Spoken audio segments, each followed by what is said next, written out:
నమస్తే, welcome to reflection Bharat. నేను మీ అమోఘ్ దేశ్ముఖ్.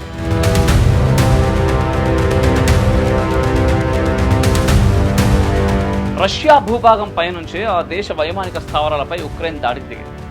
ప్రపంచ యుద్ధ రంగాన్ని ప్రస్తుతం శాసిస్తున్నది డ్రోన్లు మాత్రమే.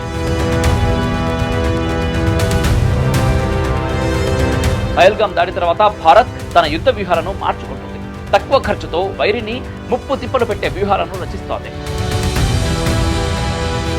హిజ్బుల్లాపై ఇజ్రాయెల్ చేసిన పేజర్ దాడి, రష్యాపై ఉక్రెయిన్ చేసిన డ్రోన్ దాడి, ఈ రెండు ప్రపంచ యుద్ధ రంగస్థలాన్ని మార్చేశాయంటారు నిపుణులు.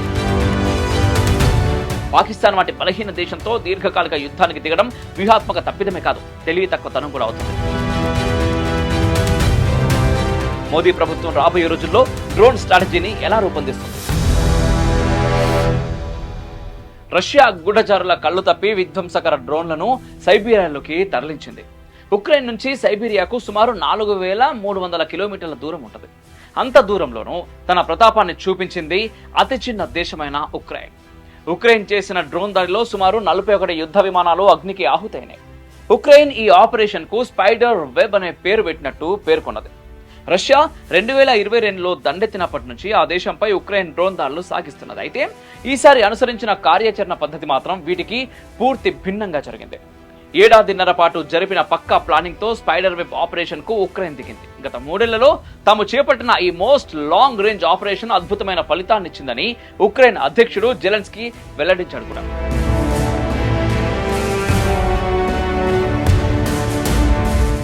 ఉక్రెయిన్ తమ డ్రోన్లను ముందుగానే రష్యాలోకి స్మగ్లింగ్ చేసింది. అక్కడి ట్రక్కులపై ఏర్పాటు చేసిన చెక్క క్యాబిన్ల పైకప్పు కింద వాటిని దాచిపెట్టారు. దాడుల సమయంలో వాటిని దూరంగా తీసుకెళ్లి పైకప్పులు తెరవడంతో డ్రోన్లు తమ స్వల్ప దూర లక్ష్యాల వైపు దూసుకెళ్లాయి. కార్గో ట్రక్ నుంచి ప్రయోగించిన డ్రోన్లు రష్యాకు చెందిన 4 ఎయిర్ బేస్లపై దాడి చేసి ధ్వంసం చేసినాయి. ఉక్రెయిన్ దాడితో రష్యా దిగ్భ్రాంతికి గురైంది. రణరంగంలో తనకు తిరిగే లేదని భావించిన మాస్కో మస్తిష్కంపై జెలెన్స్కీ ఊహించని దెబ్బ కొట్టాడు. సుమారు 18 నెలల పాటు పథక రచన చేసి జెలెన్స్కీ స్వయంగా పర్యవేక్షించి మరీ ఈ దాడిని చేసింది ఉక్రెయిన్. సుమారు 472 FPV డ్రోన్లను సంధించింది. రిమోట్ సహాయంతో పనిచేసే ఈ డ్రోన్లను చాలా కాలం క్రితమే ఉక్రెయిన్ రష్యా భూభాగంలోకి తరలించింది. కార్గో కంటైనర్లలో వీటిని తరలించినట్టు తెలుస్తున్నది. ఉక్రెయిన్ డ్రోన్ దాడిలో రష్యా వైమానిక దళానికి చెందిన Tu-95, Tu-22M3 బాంబర్లు ధ్వంసమైనాయి. A-50 air craft మొత్తంగా అగ్నికిలలో బూడిదయ్యాయి.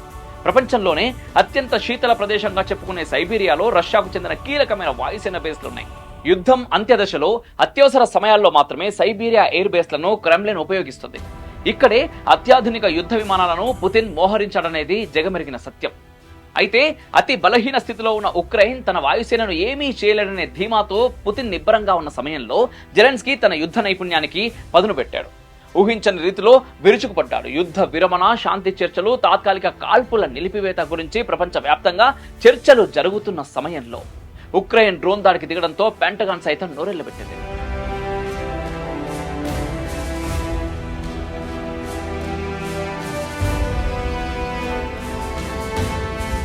డ్రోన్ టెక్నాలజీ ఆవిష్కరణ తర్వాత జరిగిన యుద్ధాలు కేవలం 3 యుద్ధాలు మాత్రమే. 2020లో జరిగిన ఆర్మేనియా అజర్బైజాన్ యుద్ధం, రష్యా ఉక్రెయిన్ యుద్ధం, ఇజ్రాయెల్ పాలస్తీనా యుద్ధం. ఈ 3 యుద్ధాల్లో ఆర్మేనియా అజర్బైజాన్ యుద్ధంలో డ్రోన్లను విరివిగా వాడారు. మరీ ముఖ్యంగా అజర్బైజాన్ పెద్ద ఎత్తున టర్కీ డ్రోన్లను ప్రయోగించింది.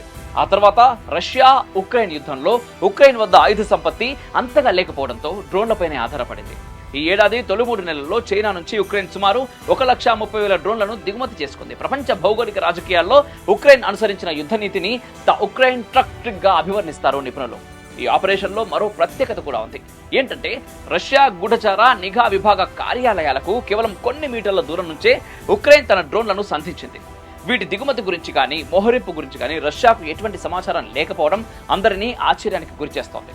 ప్రపంచ గూఢచార రంగంలో రష్యాకు ప్రత్యేక స్థానం ఉన్నది. ఏ దేశంలో ఏ మూల ఏం జరిగినా మాస్కో ఇట్టే పసిగడుతుందని ప్రఖ్యాతి. కానీ అలాంటి మాస్కో తన సొంత గడ్డపై నుంచే తనపై దాడి జరుగుతున్న విషయాన్ని ఊహించలేకపోయింది. చైనా డ్రోన్లు మాత్రమే కాదు, టర్కీ డ్రోన్లను కూడా ఉక్రెయిన్ సైన్యం మాస్కోపై ప్రయోగిస్తోంది. టర్కీ తయారీ బేరత్కా డ్రోన్లు అత్యంత విధ్వంసకర డ్రోన్లుగా ప్రసిద్ధి. హమాస్ సైతం టర్కీ పెద్ద ఎత్తున డ్రోన్లను సప్లై చేసింది. ఈ డ్రోన్లే ఇజ్రాయెల్ డిఫెన్స్ ఫోర్స్ కొంపముంచాయి. చౌకగా దొరికే టర్కీ డ్రోన్లు శక్తివంతమైన సైన్యాన్ని సైతం భయపెడతాయి. పహల్గామ్ దాడి తర్వాత భారత్ తన యుద్ధ వ్యూహాలను మార్చుకుంటుంది. అత్యంత ఖరీదైన యుద్ధ విమానాలను ప్రయోగించి ప్రత్యర్థి చేతిలో నష్టపోవడం కంటే తక్కువ ఖర్చుతో వైరిని ముప్పు తిప్పలు పెట్టే వ్యూహాలను రచిస్తోంది. భారత్ సైతం ప్రస్తుతం FPV డ్రోన్లను ఉత్పత్తి చేసేందుకు ప్రయత్నాలు మొదలుపెట్టింది కూడా.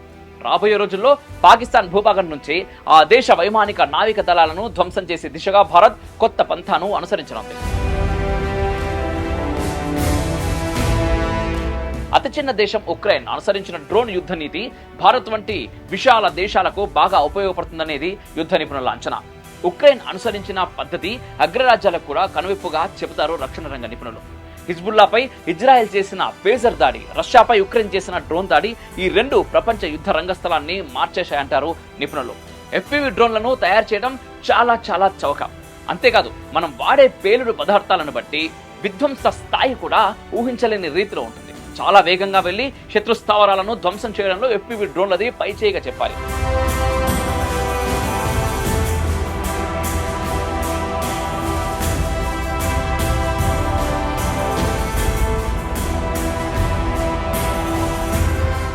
భారత్ పాకిస్తాన్ మధ్య నెలకొన్న ప్రస్తుత ప్రతిష్టంభన సమసిపోవడానికి దీర్ఘకాలిక యుద్ధాన్ని ఆశ్రయించడం అసాధ్యం. పాకిస్తాన్ వంటి బలహీన దేశంతో దీర్ఘకాలిక యుద్ధానికి దిగడం వ్యూహాత్మక తప్పిదమే కాదు, తెలివి తక్కువతనం కూడా అవుతుంది. ఈ కారణంగానే భారతదేశం డ్రోన్ టెక్నాలజీపై దృష్టి పెట్టింది. పహల్గామ్ ఘటనకు బాధ్యులైన ఉగ్రముఖలను మట్టుబెట్టేందుకు FPV డ్రోన్లను పంపినట్టు అనధికారిక కథనాలు వెలువడుతున్నాయి. భారత్ అంచనా వేసినట్టు FPV డ్రోన్ల ప్రాజెక్టు విజయవంతమైతే రాబోయే రోజుల్లో పాకిస్తాన్ భూభాగం నుంచే అదే వైమానిక నావికా దళాలపై దాడికి తెగబడే అవకాశం ఉన్నది. 1971 యుద్ధంలో త్రిశూల వ్యూహంతో పాకిస్తాన్ నావికా దళాన్ని ధ్వంసం చేసిన భారత బలగాలు రాబోయే రోజుల్లో డ్రోన్ టెక్నాలజీ సహాయంతో త్రివిధ దళాలపై విరుచుకుపడే అవకాశాలు పుష్కలంగా ఉన్నాయంటున్నారు నిపుణులు. ఉక్రెయిన్ వంటి అతి చిన్న దేశం అత్యంత శక్తివంతమైన రష్యాపై డ్రోన్లతో దండయాత్ర చేసినప్పుడు భారత్ వంటి అత్యంత శక్తివంతమైన దేశం అతి బలహీనంగా ఉన్న పాకిస్తాన్ను దెబ్బకొట్టడం సులభ సాధ్యమైన వ్యవహారం అంటారు నిపుణులు. మొత్తంగా ప్రపంచ యుద్ధ రంగాన్ని డ్రోన్లు మార్చేశాయి. రాబోయే రోజుల్లో భారత్ పాకిస్తాన్ మధ్య యుద్ధం జరిగినా, చైనా భారత్ మధ్య ఉద్రిక్తతలు చోటు చేసుకున్నా, బంగ్లాదేశ్ భారత్ల మధ్య యుద్ధం జరిగిన డ్రోన్లే నిర్ణయాత్మక పాత్ర పోషిస్తాయని చెప్పక తప్పదు. మోదీ ప్రభుత్వం రాబోయే రోజుల్లో డ్రోన్ స్ట్రాటజీని ఎలా రూపొందిస్తుంది, ఎలా దాడులకు రూపకల్పన చేస్తుందో మనం వేచి చూద్దాం. ఈ వీడియో మీకు నచ్చినట్లయితే లైక్ చేయండి, షేర్ చేయండి అని కామెంట్ల రూపంలో మీ అభిప్రాయాలు తప్పకుండా తెలియజేయండి. ఇంకా మన ఛానల్ని సబ్స్క్రైబ్ చేసుకోకపోతే వెంటనే సబ్స్క్రైబ్ చేయండి, గంట కొట్టండి. జై హింద్, మేరా భారత్ మహాన్.